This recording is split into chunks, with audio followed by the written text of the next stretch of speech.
शहरात होणार mock drill, युद्धाचे वाजणार सायरन। युद्धासाठी तुम्ही सज्ज आहात का?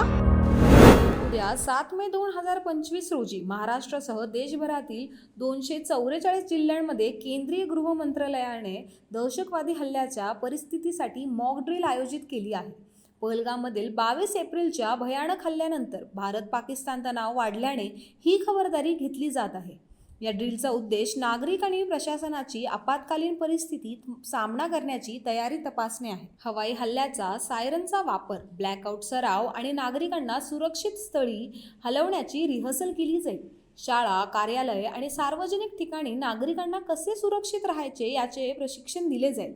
महाराष्ट्रात 19 जिल्ह्यांमध्ये ही ड्रिल होईल, ज्यामध्ये मुंबई आणि पुणे यासारख्या शहरांचा समावेश आहे। स्थानिक पोलीस, अग्निशमन दल आणि आपत्ती व्यवस्थापक पथके यात सहभागी होते। पहलगाम हल्ल्यात 26 जण ठार झाले आणि पाकिस्तान समर्थित दहशतवादी गटांवर आरोप आहेत। यामुळे सरकार सतर्क झाली आहे। ही ड्रिल 1971 नंतरची पहिली मोठी सराव मोहीम आहे, जी आपल्याला संरक्षण यंत्रणेची ताकद आणि नागरिकांची तयारी तपासेल। अशा बातम्यांसाठी फॉलो करा न्यूज.पुणे।